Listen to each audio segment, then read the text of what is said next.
The Aferiy P280 is a 2 kWh portable power station with a 2800 watt inverter, 1800 watt mains charging and up to 1200 watts of solar input. It has 6 USB ports including 2 140 watt USB-C, a 12 volt 25 amp DC output, support for expansion up to 10 kilowatt hours and a 7-year warranty. As a lesser known brand, it comes in at a very competitive price as well. I've put it through a full set of real world and controlled tests to uncover any issues and see how it really performs to help you decide if it's the right power station for you. So let's take a closer look. The power station comes with a soft case containing the mains charging cable and solar charging cable, a dust cover and the user manual.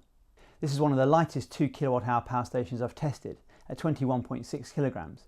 Even the DJI Power 2000 is almost half a kilogram heavier. It's not quite as compact as a DJI, but it's very portable for a 2 kWh unit. The build quality doesn't feel as premium as a more established brand, but I've not had any issues so far. And considering it has no waterproof or dustproof rating, like most power stations, I do like that Aferiy includes a dust cover in the box for at least some protection. Around the front you've got the large display, 6 USB ports including 2 140 watt USB-C ports, the 4 DC outputs and a spotlight. Around one side are the AC and DC charging inputs, and around the other side are the 3 AC outlets and the expansion battery port. A long press of the power button turns the unit on and off, and there are power buttons to toggle the DC and the USB ports and to cycle the spotlight modes around the front. There's also a button to toggle the AC outputs around the side.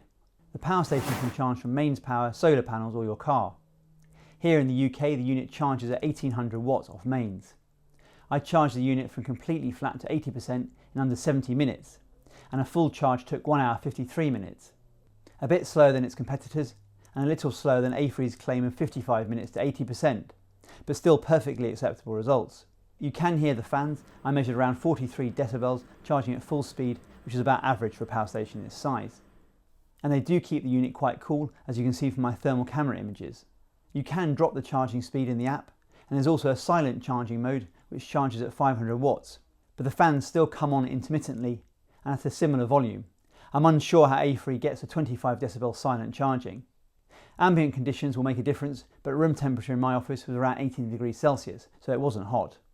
With the optional car charging cable, you can charge from your car's 12 volt outlet at around 105 watts. Aferiy has 2 larger XT90 ports, not the usual XT60. Since there are 2 ports, if you have another car outlet in your car, you can charge at a more useful 215 watts. The 2 ports are particularly flexible when it comes to solar charging with the power station's built-in MPPT controller. Each port supports up to 600 watts, so 1200 watts in total. I didn't have the sunniest day to test solar charging, but plugging my Bluetti PV350 350 watt panel into one port and a Renogy 200 watt panel into the other port, I did get 250 watts, albeit briefly. Each solar input is 11.5 to 55 volts at up to 20 amps, both with a 600 watt maximum, which I confirmed in my bench power supply. I do like that you can get the full 20 amps even at the lower voltages.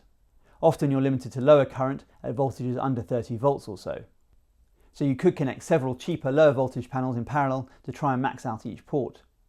The 55 volt upper limit is too low for connecting most panels in series though. The P280 has 3 2800 watt pure sine wave AC outlets.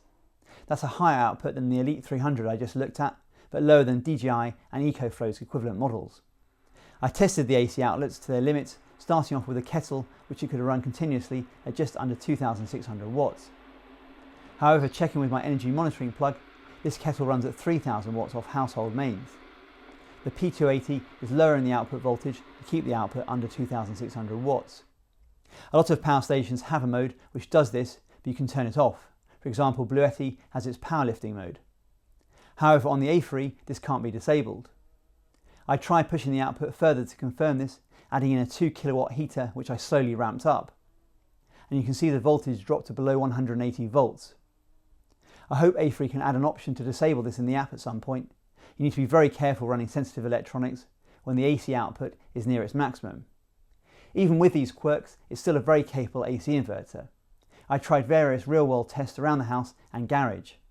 Around the house it ran my coffee machine that peaked at around 1500 watts just fine, and could also happily run a 2-slot toaster. Aferiy doesn't specify any sort of surge power rating, but in the garage it could run various power tools, including my Festool circular saw, but it's doing this by lowering the output voltage at startup, which I wouldn't want to do on a regular basis. I couldn't actually overload the P280, it just failed to run any machinery with a high startup draw. Checking with my clamp meter, you're limited to under 12 amps. It's running anything with higher demands by lowering the voltage. AC inverters can draw a surprising amount of power even with nothing connected. I left AC on overnight for 16 hours with standby disabled, and the battery dropped from 100% to 88%. That's around 15 watts of idle draw, which is one of the best results I've seen. One minor point, there is a slight ticking noise with AC on and no load. It disappears once you connect the device, and in practice you wouldn't normally leave AC on anyway. To measure the usable capacity, I used an energy monitoring plug and ran a constant 2 kilowatt resistive load using an electric heater. The power station ran for 58 minutes and delivered 1892 watt hours from its 2048 watt hour battery. That's 92% efficiency, which is a very good result for a unit of this size. If you need additional capacity, the Aferiy is expandable up to 10 kilowatt hours via its expansion port. I've got one extra 2048 watt hour battery, which provides a total of 4096 watt hours used together with a P280. This connects via the output port on the P280 into the input port on the expansion battery. You need to have both the power station and battery turned off before connecting them together. You can daisy chain further batteries via the output port on this extra battery. The substantial battery cable that comes with the extra battery clicks into place and has a lock slider for extra security. The power station and app show the connected battery capacity. With the P280 and expansion battery completely flat, a full charge still at 1800 watts took 2 hours 40 minutes, which is impressive. I also measured usable capacity, again using a constant 2 kilowatt load, and got 3744 watt hours, which works out at 91% efficiency, another very good result. The P280 has a great selection of DC outputs, most notably a 12 volt 25 amp XT60 output. Not quite the 30 amp output on the Elite 300 and EcoFlow Delta 3 Max Plus, but still plenty to run higher demand devices like some fridges and diesel heaters that often spike over 10 amps. It also allows you to run multiple DC loads at the same time, for example in a camper van. There's also a standard 12 volt 10 amp car socket for more typical accessories, and two barrel jack DC 5521 12 volt 3 amp outputs, which are getting less common but are useful for lighting, for example. I tested the two main DC outputs to their limits using a load tester. The 10 amp output got to 12 amps and the 25 amp output reached 26.1 amps before overloading the power station. Next I measured DC efficiency using the XT60 output with an 18 amp load. The usable energy came out at 1864 watt hours, which is around 91% efficiency, slightly lower than AC but still a good result. I also measured DC idle drain with DC enabled, no load attached and standby turned off. Over 16 hours the battery dropped from 100% to 97%, which works out at less than 4 watts of idle draw, which is an excellent result. So both AC and DC efficiency are very good, and idle consumption is excellent. The P280 offers a good selection of USB ports. There are two 140 watt USB-C ports, two 20 watt USB-C ports, and two 12 watt USB-A ports. I tested all ports at full speed and checked their supported charging standards. The USB-A ports don't support fast charging, just standard 5 volt output. I also tested charging very low power items like my AirPods Pro, which only draw around 1 watt. Even off the 140 watt USB-C port, they kept charging for more than 30 minutes. So the power station doesn't cut off very low power devices, at least with standby mode turned off. And the power station supports pass-through charging, so you can charge the power station and power devices at the same time. Like most power stations, the Aferiy includes a UPS or uninterruptible power supply mode. When the unit is plugged into mains power, connected devices run directly off mains rather than the battery.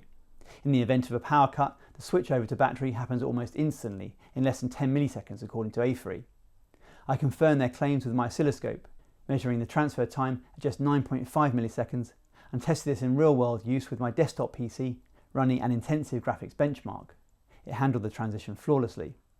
Aferiy uses a third-party generic smartphone app, which connects over Bluetooth and Wi-Fi. The app has become a little more reliable recently, but it still often fails to connect and is nowhere near as slick as the competition's. Overall, the Aferiy P280 gets a lot right. AC efficiency and idle power draw are very good. There's a generous range of USB outputs, including two 140 watt USB-C ports, plus a 25 amp DC output, and the dual DC inputs together with the expansion options add a lot of flexibility. But there are a few things to be aware of. The way it handles higher loads, effectively capping output by dropping voltage, isn't ideal, although it's something Aferiy could potentially improve with firmware. The overall build is solid, but doesn't feel quite as refined as some of the more established brands. And the app experience could also do with some polish. And of course, only time will tell how Aferiy supports that 7-year warranty. At its current discounted price, it does offer good value, especially if it does what you need it to. If you decide to pick one up, you'll find links down below. It helps support the channel and the time that goes into these reviews at no extra cost to you. If this review helped, a quick thumbs up really does make a difference.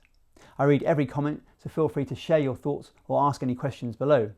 And if you haven't already, consider subscribing. Thanks for watching, and I'll see you in the next one.